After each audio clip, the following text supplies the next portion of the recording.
1, 2, 3, 4.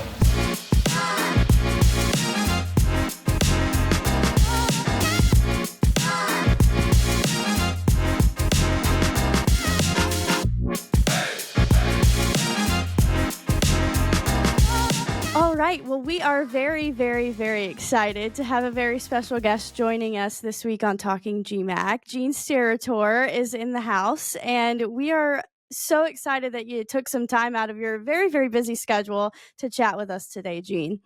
Thanks, Katie. It's great to be here, and it's been a great first month of being a part of the GMAC conference, too. It's been a wonderful opening to the football season, and the leaves are changing colors, and it's really football season, so everybody's really pumped over here as well. You mentioned being a part of the GMAC. I think Gene probably needs very little introduction to anyone who is a football or basketball fan. You've probably seen Gene in on the courts and on the fields, and you probably hear his voice now as he's transitioned into a rules analyst for CBS Sports. But for the GMAC purposes, we hired Gene back in the summer to be our supervisor of football officials. And for some of our listeners who may not know what that means, he essentially puts our crews together for all of our GMAC football games. So we're super excited to have Gene a part of the team. And I really wanted to have him on this week because it is Fall Officials Appreciation Week, which Gene and I discussed, something that the D2 Conference Commissioners Association puts on in each of our 3 seasons in college athletics. So I wanted to get him on here to chat about that. But Gene, like you mentioned, we're so excited to have you a part of the team. I really want to ask you, before we kind of get into how you started in officiating and where you are now, just where did you get started in the supervisor realm of all of this? I think that's something that maybe the average football fan even doesn't even realize happens. Officials don't just show up. There's somebody there that's putting all that together. So how did that part of your career start? You know what? Actually, my late father, who was also a Division I basketball and football official for over 3 decades, as kind of his extension of his officiating involvement in his life, he was also a supervisor of, at that time, the President's Athletic Conference. There was a large NAIA faction then in basketball as well, back in the 80s and 90s, and the President's Athletic Conference. So I grew up in a home with 6 brothers and sisters that also had a dad that reffed every weekend and then was gone for the majority of the winter as well with basketball. But I also was in a home where my father was talking to 30 plus schools and their coaches in both men's and women's basketball and in football. So it was a really great introduction for me, kind of from that officiating space, right, of not only seeing your dad out there refereeing, but also in the household back then. And for those viewers that are listening now or watching, back then we didn't have cell phones. So you only had a phone in the house. It had a really long cord that went down the hallway. So when your sisters wanted to talk to their boyfriends, they could hide in the room. But you were kind of fixed to a certain area in the home, right, when you talked on the phone. There weren't even wireless house phones back then. My gosh, I'm feeling old. But I also got to sit as a young child, right, and a young adult, and hear my father talking to coaches, about an officiating performance the weekend before or the night before, and go through that element of what really officiating is as it relates to the teams, games, coaches, and conferences. And I was always intrigued by that because it really opened up this little window to me, that I wasn't just a kid of an official, right? Like I would hear my father talking to coaches about officiating errors or their concerns or how he would navigate that space. I think that was one of the best really experiences, unbeknownst to me at that time, that I could have had when I decided to officiate. And it's because I had to look behind the curtain empathetically on what coaches do go through and their challenges in a small college space and the pressure truly that they're under as well, because coaches at our levels, this is what they do for a living. Officials at this level don't do this full time, naturally, but they have to understand the space that they're working in, because their decisions literally at times could affect the wins and losses of the game, which eventually could possibly affect a person's livelihood. So I got a very empathetic introduction to this whole business and what officiating meant in a pretty large perspective. So that as I started to navigate my own career and was blessed with some success, I never quit either participating in those conferences, meetings, and those young officials. I was one of them. But as I grew, I continued to stay involved there. And then when my father pretty much handed it down to his successor, I became basically an assistant to that successor. It was a little more challenging at that time. I was working 80 Division I games and a full NFL schedule. But then as that continued to evolve, about 15 years ago, I kind of took the helm, and I became the supervisor of officials of what is called the Tri-State Football Officials Association. And we currently have over 180 officials in that association. So it's been an amazing part of my officiating journey. And it really is a piece of this that I don't think I will ever give up. This is really kind of one of the biggest jumps for officials in their progress. You are going from high school officiating normally to the college space. People are doing it for just additional money, more than likely at the high school level. And as I said, now they're not. This is their livelihood. So I just enjoy the fraternity so much. And when you officiate for a long time, Katie, the beauty of this fraternity, as we know, although it is officiating experience or appreciation week, and what a wonderful thing to do. I'm sure there's a lot of the audience that might be challenged, no pun intended, with really following through with that. But there is an element of it that I really learned to really appreciate and love, the fact that although officiating usually is only recognized when something doesn't go well, it's such an essential part of the sports process and the experience, from Pop Warner in grade school all the way to the top of the ladder. And it's an extremely important part of it. So just to continue to give back, and that's what the officiating fraternity, as quiet as it is and kind of behind the curtain that most people don't know the little ins and outs, it's one of the most beautiful things of the fraternity is someone helped you, and to pay things forward in life and in officiating is at times and most times the most rewarding thing that you really do is to pay it forward. And this platform is really that for me. And it's something that's the passion of it, right? It's not kind of what you do for your job. You do it because you love it. Well, I think anyone who just listened to that will know that officiating is more than just a job for you. It has become a passion. And I think knowing the steps and the places that you've been and the places that officiating has taken you, it'd be pretty easy to see how it has obviously become a passion. But you mentioned that, you make that transition from being a high school official, something that you did, to then going into the collegiate realm and kind of coaching these officials on the importance of the different steps that they're taking.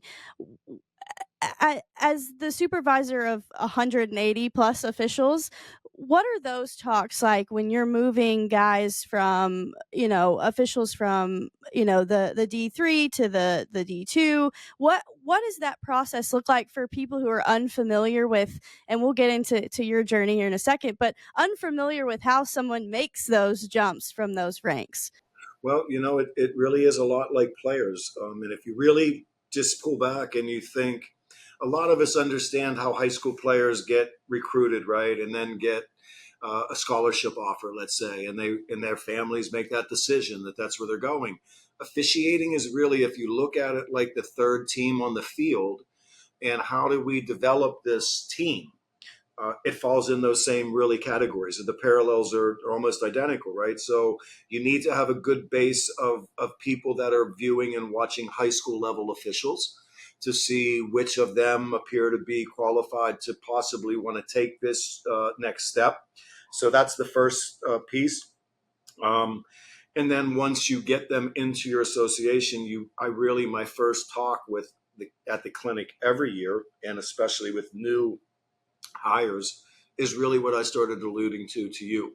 the most important part of this business is that you need to understand and be aware of everyone that is around you that is involved in it.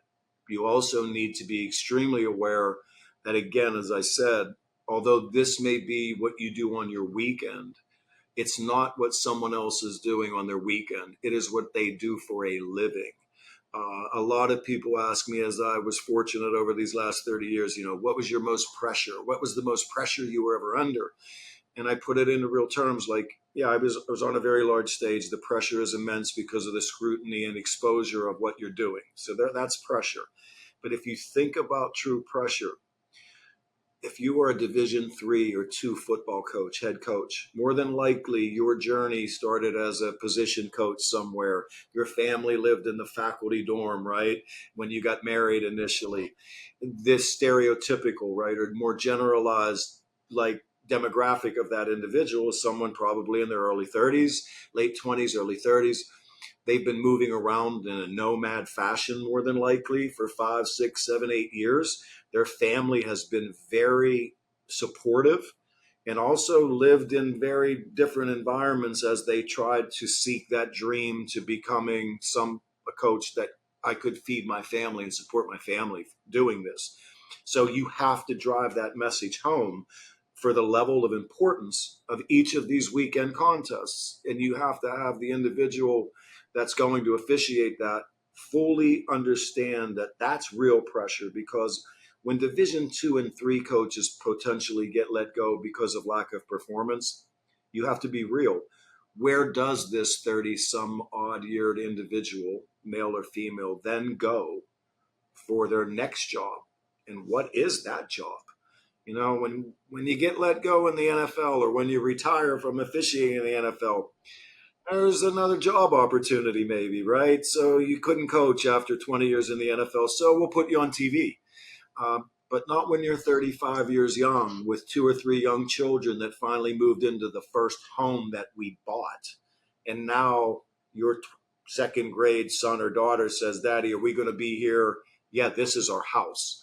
That's pressure. So you really drive that home. Once they embrace that, and they do, because they understand that piece of this, and it's essential, the level of importance of understanding the rules, of making sure that when you do show up on that Saturday morning at 10 o'clock for a 1 o'clock game, that this is real business now. And your decisions are really real decisions because of this. So once we get there, the engagement becomes much more natural, right? The standard or the bar that is set for your level of accuracy and efficiency also needs to increase, respective of the environment you're in. So that really is the hook, right? And then the most beautiful part of it is, for any of the listeners and viewers that may have never done this but have been really good at officiating, like from the stands, and most of us are like that. I had 3 beautiful children, and full transparency, I became a much better ref from the bleachers some games when I was watching my children play as well. Once you do this once or twice at any level, anybody out there listening, and there's a massive shortage of officials, so I challenge all of the kind of in the stands refs to put a whistle in their mouth, go work a 6th grade game because someone didn't show up. What you'll find really fast is this is hard. It's not easy. They're moving fast. I have to make a split-second decision. And I think once people that love the game, like all officials do naturally, they already understand that. So they have this personal challenge within themselves to be put in this environment and truly have to almost be perfect, because if you're not, and your imperfection happens to show up at the wrong time, it can be a very stressful situation. So it's that athletic challenge, truly, that you get to enjoy as an official, unlike other participants in sports that have quit playing and now have moved on. Coaches are still involved, but they're not running on the court or the field making decisions while they are trying to physically keep up. Now, I've had some coaches, I should say, that did a pretty good job running, either on the bench in basketball or up and down the sidelines. But from a true kind of how close can I get to becoming the athlete that I may have been when I played and still push through all of the things that I loved to do when I was an athlete, refereeing really is the closest thing you can get to, right? And it's within that passion and that striving to put yourself through major challenges that all officials truly are embracing, and knowing that they will never win a game, right? The game never ends and the refs have never fist bump and go, we got a W today. You know, when you win in officiating, the biggest prize is that no one recognized you.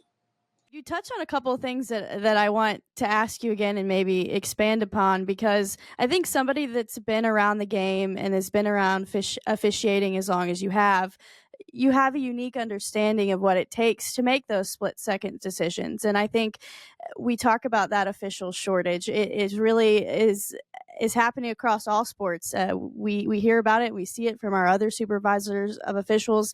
And I wanted to ask you, what, for those people who do sit in the stands and is that criticism, and I think there's no way for it to completely go away, but I think more and more, and you can probably attest to this better than I can, we hear these stories, these horrible stories about things that are being said and done to officials.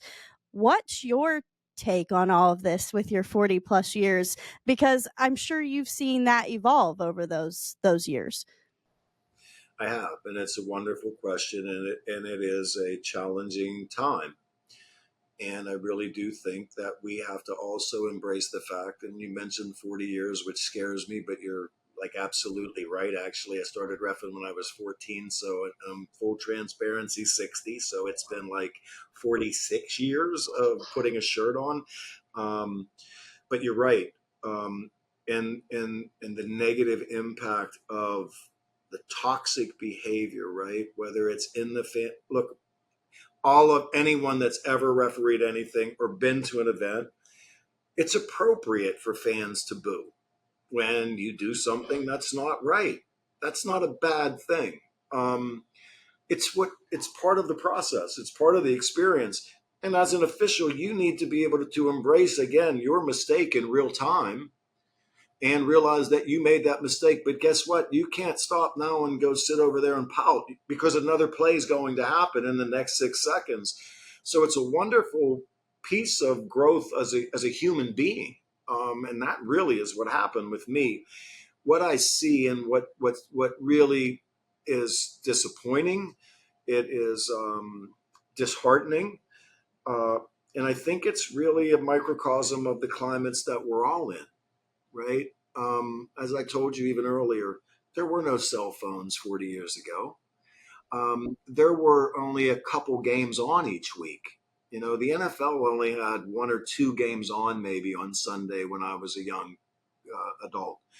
Now the exposure is tremendous.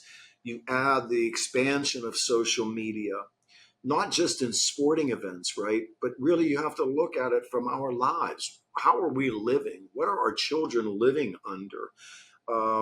And what has occurred as a result of this platform that allows us to say things or type things to an individual that we're not in the room with, or even fortunate enough to be looking at through a screen like this? But we can be in our home with no one around us, and we can say something that we would never say if that person were next to us, because of the shock, awe, and hurt that something very mean could do to a person. So what I've experienced through this evolution, and literally experienced it right in real time, is as this beautiful piece of technology allowed us so many positive things, like every advancement in life's technologies, there always is another side to that. And I think what I've experienced, in my own opinion, is that it's allowed us to be more toxic in situations and in surroundings that we never would have done. So now we get to shock and awe tweet Instagram message bully as I talk around the country to young grade school, junior high kids who are being bullied socially, right, through the internet or through technology. Um, that never goes away. You can't hide from it. It's not like it was a bad game last night and oh, they wrote a little something in the paper yesterday, but then that's the end of it. It's not. It lives with you. It's on your phone. It never leaves you. And then what I think I've seen as maybe a result of that is that because we now have been doing this for so many years in our private lives, right, or in the confines of our basements, all of a sudden we are in the gym, we are at the stadium, and now it just comes out naturally. So now we are saying things in that environment that we really wouldn't have said 15 years ago because, hey, it's just what I've been doing for the last 15 years. So now it's like this almost accepted behavior, right? And I think that element is what is hurting officiating to pull it way back down into why is there a shortage in some ways? Yeah. When I started, as I said, I was 13 or 14. I was at the YMCA working parochial school, girls and boys, fifth grade basketball, and I was in eighth grade. And I say this on television interviews. What's the most pressure you were under? Central Christian played Asbury Presbyterian. At the YMCA, I was 13. All these adults were giants, and they were actually kind of yelling at me. And I wasn't sure how many times I was supposed to say they double dribbled because the third grader just couldn't dribble more than once or twice without picking the ball up and dribbling again. That was pressure. But it was done respectfully, right? To an extent. Every once in a while, there was always a one-off. That's actually gone the opposite. Now it appears like 80% of this is toxic. And every once in a while, you have a tough experience, but it was okay. When officials start refereeing, that's where they have to start.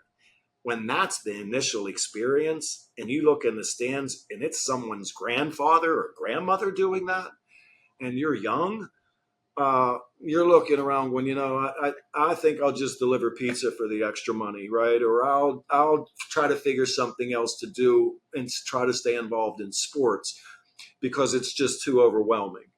And that's really a challenge for not just officials. This is a challenge like for us as a collective. And I humbly really do travel around this country trying to invoke that understanding and try to change this climate as much as you can. When you're trying to reach so many, you hope that it's that 1 or 2%, right? And you get the momentum going the other way.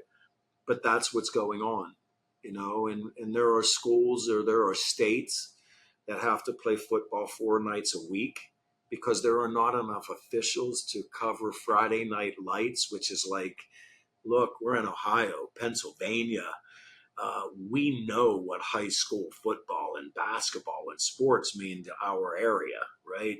Friday night high school football? Are you kidding me? Like that is what we all lived and dreamed about. And now we can't even play all the games on one night because there's not enough officials to cover them. This is going to hurt our children's experiences with athletics. And it's something we need to really start taking a look at collectively. And that's not just coaches and players. It's administrators in schools. It's what isn't acceptable in the stands, right? Don't make the ref go into the stands or point someone out during a game and say, can you remove that family? They're already not liked. Don't make me be the police in the stands as well. But you're hearing this. Is that acceptable?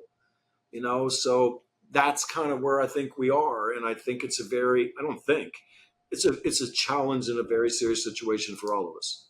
And if it's going to start somewhere, let it start in the 8th grade basketball gym or the Pop Warner football field. We got to change it. You talk about some of that stuff that's said or done and I think we're all probably guilty of being critical, not only just at football games or basketball games, but just in life in general. And so I'm not going to ask you to solve the world's problems, but for those of our listeners who maybe are going to be at a football game this Friday or Saturday, what what is something that you would want the general public to know about the job of officiating a high school or college football game or basketball game or whatnot when they get ready to be critical? What is your message, I guess, to those fans who maybe, maybe they just need a little guidance as to what's going on in the mind of the of an Just official? a Yeah. little nudge of love, Katie, right? Yeah. Um, Here's what I liken it to. And this was because I really did get to really experience a lot of this in a very high altitude, right? In both of the sports that I officiated. Um, Anytime that you're involved in any type of an event, more than likely those participants, all of them, are really, really good at what they do in a lot of ways. They work hard at it. Officials at this level of small college athletics, they watch training tapes that we put together every week. They have their games observed by another volunteer on a staff like mine because the finances aren't there to pay those people lots of money. These are people that want to give back. But those officials are watching all of what they did the prior week. Someone else is kind of observing them to give them pointers, to train them, to show them the mistakes they've made, and to hopefully get better. But they really do spend hours every week looking at what they've done in the past, preparing for what they're going to do the next week. They're not just sleeping at a Holiday Inn Express and waking up on Saturday morning to come and ruin your 1 o'clock game at the football field. This is a very, very serious part of their lives. And as I said, we're not, we're compensated, and we're compensated fairly, but you're not going to feed your family on the money you make working 12 football games. So there has to be a hook, and it's their passion. So look, anytime you go to like a Broadway play, you love, who the main actors are, right? You love this actor, you love this singer.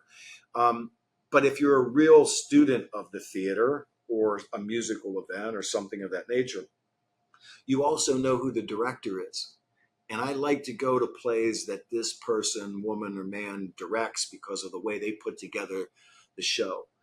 The lighting crew in this concert was phenomenal. The support structure that we all know are essential to the whole experience. And they did everything they could do to make the entertainment part of that event the best it could be. That's kind of what officials are, right? They're the keepers of the integrity of the game and the rules of this contest we want to see. Um, and they also have to understand that unbiasedly, they need to know when to inject themselves in this and when not to. But I think if you just every once in a while, and this is a stretch, but we got to do it because it's Officials Appreciation Week. It is just that. Just look at those 7 individuals that come out next Saturday afternoon and realize those 7 people probably put 10 or 15 hours into the preparation for this game today.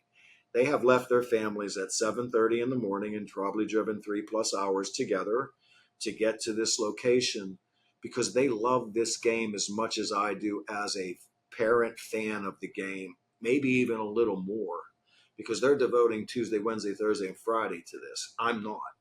Um, and they're human.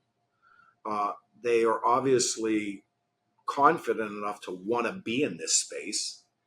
And I really appreciate the fact that they do want to do this because at the end of the day, the game is what we all love. No matter from what seat we sit. If we're players, we love the experience of being as a part of a team. If we coach, we love the experience of grabbing a big collective group of individuals and having them overachieve and sacrifice for each other. That's the reward. As a fan, we just love this thing. We love this unpredictability of watching humans physically engage and emotionally engage. Intensity. We love this. We thrive on it. It's in our DNA. And officials are doing every bit of that and overseeing it humbly to make sure that it doesn't get out of hand, right?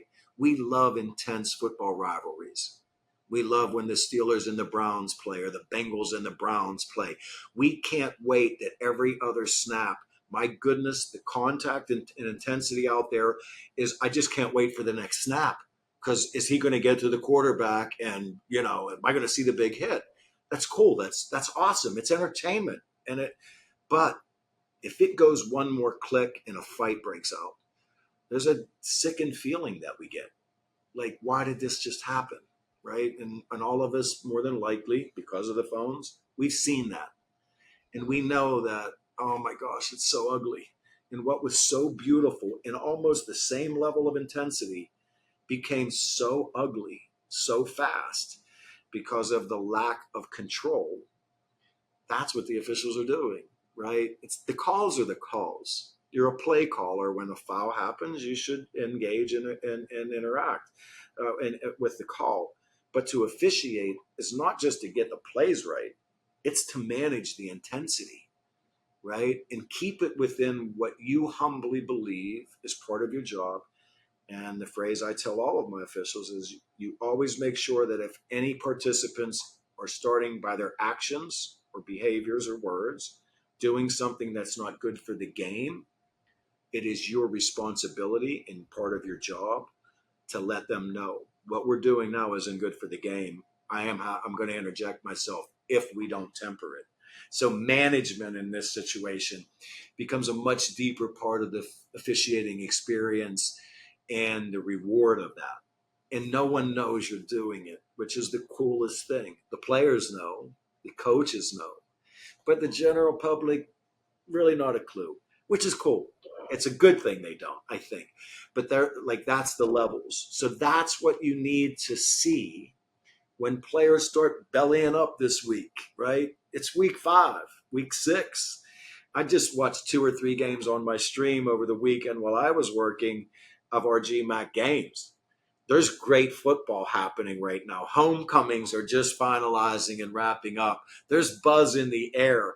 And now we're in the season now, right? So you might be 1-3 and frustrated. You may be 4-0 and thinking this is our year to win the GMAC and get in the NCAA tournament. Like the fun is about to really begin. That's what fans need to see. And then when they see those people they might not like in those white stripes and black stripes running in to separate, the boys from being boys or what have you, just appreciate it, right? Because that's what's happening. But continue to boo when they miss calls, right? And cheer for your home team. And that's one of the beauties of being an official, too, is such a freeing experience for me because I knew whatever decision I made, half of the stands were going to hate me no matter what. So it was like relief. I don't have to please everyone because it's impossible. Then I'll just do what's right for the game. And half of them will like me and half won't. That's a wonderful piece. I'll take 50%. I would be remiss if we didn't talk a little bit about what you've been doing over the last 40 years. But you started out at 14, like you said, at the YMCA, and before retiring a few years ago, were an NFL official and a college basketball official. And you were doing them at the same time, which I find to be very interesting as well, because if you Google Gene or search him on Twitter, you'll find some tweets and stuff where he was at an NFL game and then 8 hours later was at a college basketball game. So what was that journey like for you? And what if these experiences, I mean, I think they've really obviously shaped what you're doing right now as an analyst, but we'll get to that in a second. But really, can you encompass what that was like, that climb to really the highest level of officiating? And you obviously were a Super Bowl 52 official as well. So that had to be a great experience. It really, really was. And I really could not, I just did not want to give up one or the other. And really, when you start to climb that space that I was in, and I did move along, as you said, I started it just like you would expect through the high school space, then the Ivy Patriot League level of football. And then you move to the Division I level, and at that time, the Big East Conference was a football conference as well.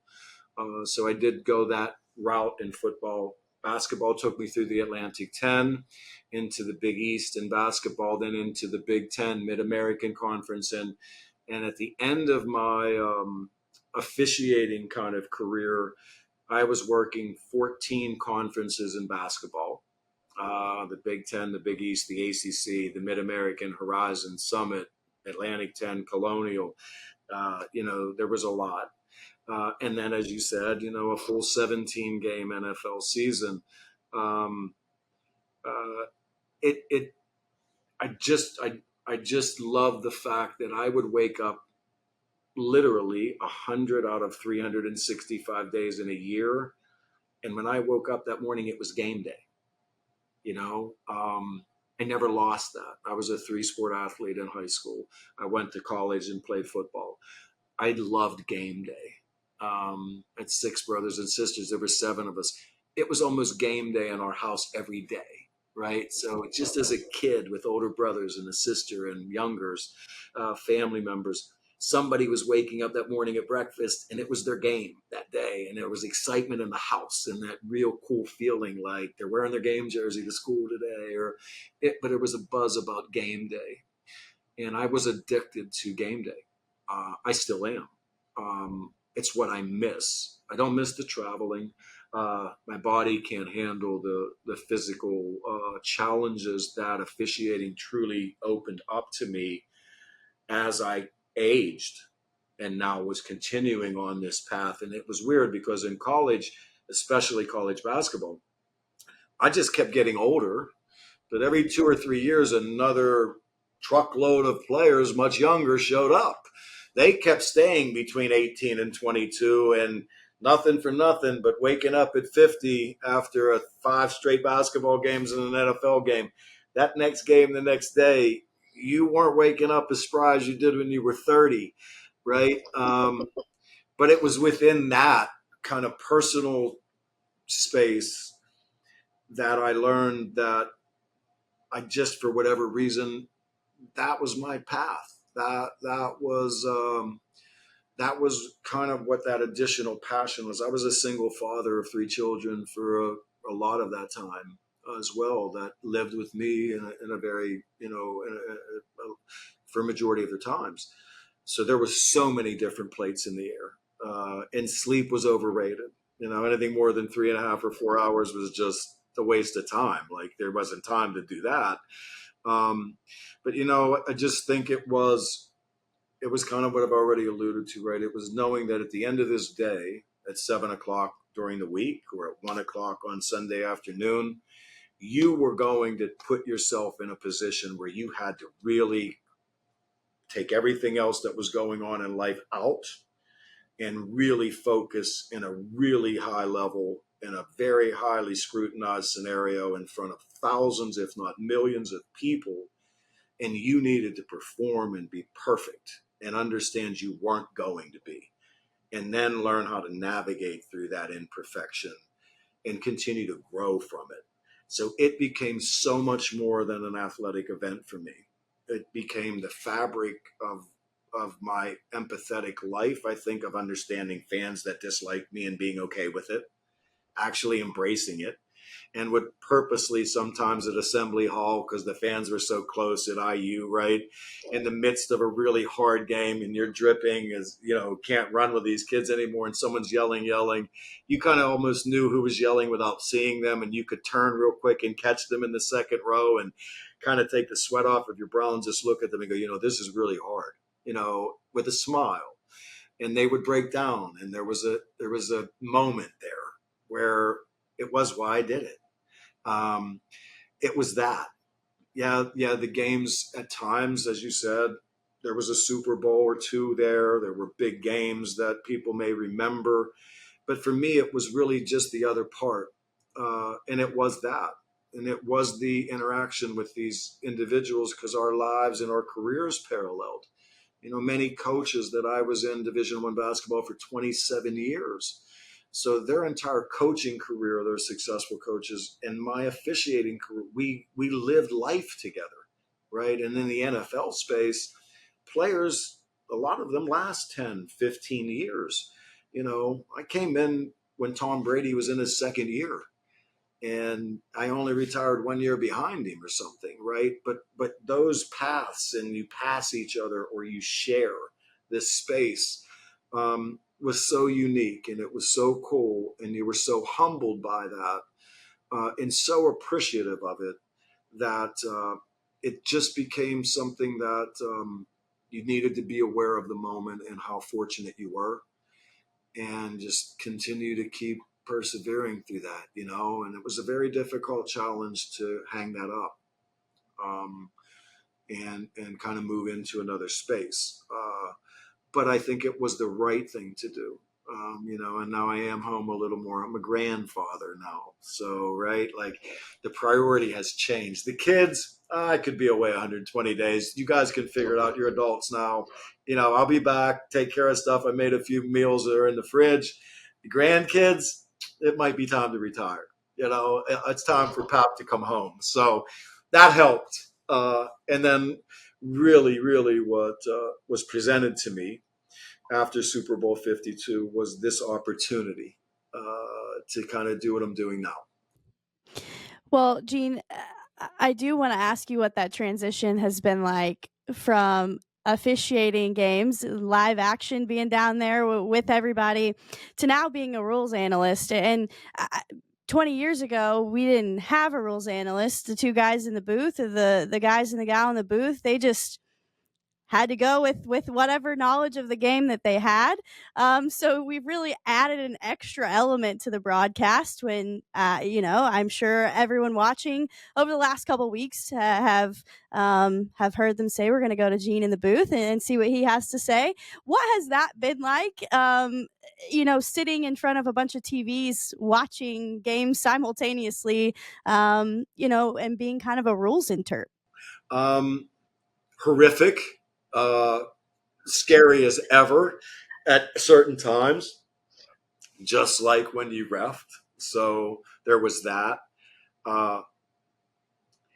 Maybe the hardest decision as far as all of this topic or portion of my life was concerned was at 55, knowing that I still was in decent physical condition and would have another 5 or 6 years, good Lord willing, to do both sports and finalize what would have been a 30-plus year career, at least in both sports, and really gone into the sunset.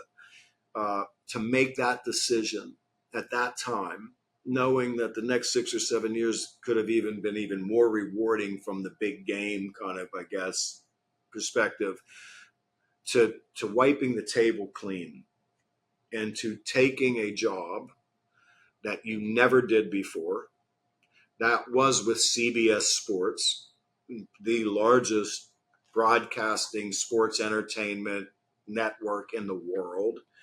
And you were going to do this your first year with zero experience in television whatsoever, having to know almost every single rule in a 300-page book. And for all the viewers, there's probably 10 pages in there that I just don't know, right? I mean, you're human. But to go from something I could pretty much do in my sleep to something that I had zero experience of doing, and I wasn't going on the local television station or the local radio station. That was Jim Nance. That's Tony Romo. And this is Super Bowl 53.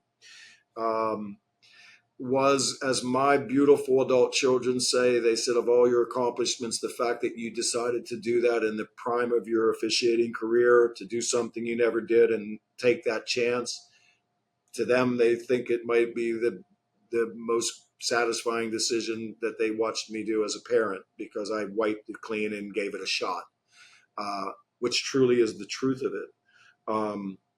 But now to be in that space, have the luxury of rewinding a play and watching it 4 or 5 times before I have to tell the world what I think, instead of within a fraction of a second, having a producer to my left that looks and I go, not ready to go on just yet, too. That's a beautiful safety net that I never experienced before. But also kind of just to start understanding the rhythms of television, right? I mean, you have a wonderful podcast. Do you know the little nuances that we have to navigate that the rest of the world doesn't see either, which are a ton? But then to start to learn something new, it's been such a refreshing, like it's a new toy thing. It's a new challenge that you're a neophyte at, and you are with the best people in the world around you doing it. It's kind of like, I guess, why I refereed. You want to put yourself in the most uncomfortable environment you can, and then you have to excel. So that's just going to be what we do this weekend. In front of 100 million people over the course of 48 hours, from the SEC in football to the NFL to March Madness, to within split seconds, let's go to Gene. Gene, what do you think? Is it a catch or isn't it? Right? I mean, it's such a wonderful, anxiety-filled, unpredictable, don't know what's going to happen within the next 30 seconds. But when it happens, hey, we can't study for it. Let's just react and do what we do. That's it, right? Like, I don't know if I should see my psychologist about that and keep asking is it okay that I think that way? But that's it. You know what I mean? Like, that is it. So for that reason, it's just surreal. And it's been 5 years. I can't believe it already, doing this. The irony of the entire, real quickly, and I know I talk a little bit, but it's because they only give me 10 seconds on Sundays for plays. So I guess when I get in these, I talk a little longer. Here's the irony of the whole analyst position, real quick, as it relates to me, with the caveat for some that may like this part of the story or not. Mike Pereira, who was the first rules analyst, was my boss and the man who hired me to be an official in the National Football League. His first game, as he retired from being the supervisor of NFL officials when he went to Fox, the first game that he had was the Chicago Bears and the Detroit Lions on opening day in Chicago. I was the referee in his first game as a rules analyst. And in that game, and you can Google search this, I won't prolong it by defining the whole situation, but the Calvin Johnson catch was the first play that Mike Pereira weighed in on as a rules analyst for NFL football. And as that play occurred, which lives kind of in infamy in my Wikipedia page and a lot of other places, that was the first real decision he had to make as it related to whether there was a catch or whether there wasn't a catch on a specific play. And when he eventually tried to do what us analysts do when it's really close and say, well, if Gene thinks this, then they'll probably go incomplete. But if Gene thinks that, they may say it's a catch. And right as I was clicking the mic on to say what I was going to do, one of the announcers said, you know, Mike, with all due respect, we did hire you to say, what is Gene going to say? And there was a uncomfortable pause there. And Mike said, he's going to say it was a catch or it wasn't a catch. I'm sorry. And I clicked the mic and said it wasn't a catch. And that validated, I think, the beginning of the rules analysis and the value to the game, right? Somebody does know why. They're going to explain to the casual viewer kind of what they are doing right now, because this game's already confusing to a casual viewer. Don't take me too far on stuff that's even more, narrow it down a little bit. Let me embrace this, which is what I believe my job is, right? So that's really how it all started. And the irony is that the catch kind of navigated my life as well. And 7 years later, Mike Pereira and I in Green Bay, and it's the Des Bryant catch, right? Same scenario, almost, little different window, but same thing. And then Super Bowl 52, which was my last Super Bowl to work or game as well. There were two plays that were either catches or not catches in that Super Bowl.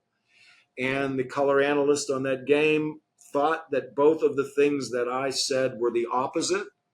And truly, after Super Bowl 52, NBC hired Terry McCulley, ESPN hired John Perry, and Gene Steratore left and went to CBS. And from that day on, there's been a rules analyst, and they continue to grow in all of those places.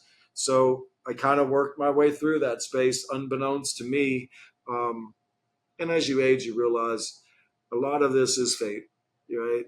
Just, being at that certain place at a certain time.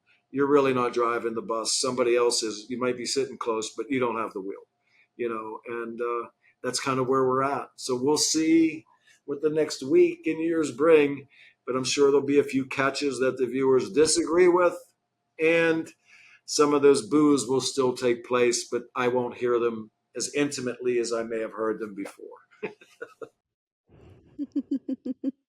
Well, Gene, before I let you go, you did mention some of that infamous those infamous calls or whatnot that have gone either way that have now, I guess, attached themselves to your name, and I think you're not the only official amongst college or professional who has that. But yeah, you think about the catches, you think about the index card. That's another one that comes to mind. As we kind of wrap everything up, as officiating has progressed, as technology has progressed, as now we have a rules analyst as part of the broadcast crew, how has the world of officiating really changed, and what kind of is the trajectory from your point of view as someone who's been around the game and who continues to stay around the game? But what does the future of officiating look like in Gene Seratore's eyes? I hope it's full of a lot of people that want to extend their enjoyment in athletics and want to participate in it. So first and foremost, you just hope that it can grow in the numbers. So that I hope first, right? That's just the hope. Where I think I see things evolving based on personal experiences and being part of the beginnings of this new kind of evolution, technology, right? How much technology do we really want? I think it's a decision for the stakeholders, uh, because as fans, we just want them to get everything right. We're the only entity in any sporting event that not being right is unacceptable. Quarterbacks throw interceptions, we still love them next week. Defensive players miss plays and touchdowns happen, we still love them next week. But refs have to be perfect. So, okay, well, then let's enhance technology to make sure we don't miss anything. That's not going to happen. Uh, but technology is increasing. Our screens are much, I went on a limb last week and said in Cleveland that I saw a receiver's shoe swipe 3 blades of grass on whether it was a catch or not, because I could see the blades of grass on my high def screen. Now, is that fair in an official's world at 1,000 miles an hour to say that foot didn't touch the ground? There was no dirt. It was a blade of grass. Well, leave that to technology. That's what I've experienced personally. When I left 5 years ago, it wasn't nearly to the levels of its engagement and interaction with officials on the court and on the field as it is today. That has grown tremendously in the last 5 years. It also has changed the way officials officiate, right? So back in the day, there was no replay. When a ball popped out of a running back's hands and his knee was close to the ground, you had to make a call. You had to put him down and start pointing, or you had to throw your beanbag and say it was a fumble. And whatever you did, that's what it was. Now, because of replay, when that ball comes out now, you would be crazy to point your fingers down and say he was down, because replay can fix that, right? So when you understand that, yes, from the viewing standpoint, for the game standpoint, the reasons for this enhancement of technology are great, because we're going to get something right that even a human, hey, it's a hard play. It happens fast. But we have the technology to get it right. And that's okay. And I'm okay with that. What I worry about, though, is when there wasn't that safety net back in the day, it forced you to be at a level of focus and concentration that was so high that it was very difficult. And to this day, it's impossible for me to simulate where I took myself in those places to get ready and to participate in that game. Your level of focus, concentration, emotion, psychological, like physical awareness, that element that you had to live in that space for that game, the headache that would come after each game was necessary. And if it didn't occur, you didn't focus well enough. Now, because of this technology, I'm not put on the edge all the time for all of these things. I can referee kind of safe, right? So when in doubt, do X. because we'll take it upstairs and look at it. That's cool for that play. But am I not putting myself personally, from a human standpoint, at the highest level of focus because I don't need to be any longer? And if you even watch as our games are evolving now, you'll see officials run up and change where the ball goes. Or they throw a flag, they get together and they go, oh, after the discussion, there is no ineligible man downfield because technology is helping that. Okay, it might be okay for getting the play right, but those individuals are not being challenged to have to work at that high level all the time. So that's my fear, as we want to get everything right and fix everything with this inanimate technological beast that continues to grow. uh, are we devaluing how good you have to be to function in this space and what that means to the totality of the game and the official, right? That's the fear. So, yes, I think technology is great for black and white plays. I think if we can get it fixed and it's done and we move on and the game flow stays the way it should for the entertainment and competitive value, that's great. But if we go too far, and I think we're teetering, where we're taking some of the things that officials should be doing within the processing of their own computers and letting an enabler fix that, I don't think that's going to help them in the long run to be challenged to be as good as they could be. And the game could be hurt by that eventually because indecision could take place more frequently than before because I'm not forced to make the decision. So there's a bit of me that probably sounds old fashioned, and I wish it would go back to the old days. There's a piece of me humbly that says keep it going because Gene needs to be around for another 7, 8, 9 years to do what he does. So if you don't do this, I won't have a job at CBS or somewhere. But that's kind of what I see a little bit in the window as we move forward. But I still think it's a necessary thing that we as fans and lovers of the games don't say, look, they missed a blatant face mask last night and TV showed it after one replay. Why can't they just fix the obvious mistakes too now? We're already doing these other things. We see a big miss. The first replay showed it. Can't you just stop the game and do what you're supposed to do? No, because that is happening. And where is the cutoff point? So do we watch every play to see every lineman and see who's holding? And then who decides how much restriction is holding? Right? Or how much pushing is pass interference. So don't go there where we're looking at the subjective or even the human element, as much as it may hurt the officials even more than the players, coaches, and fans to make a mistake. Let's not use this band-aid of technology that's a nice new shiny object that's making some things really cool, creating new jobs. Let's not let it overtake what we really love. And that's the fact that, believe it or not, you do like to boo the official when they make a human error.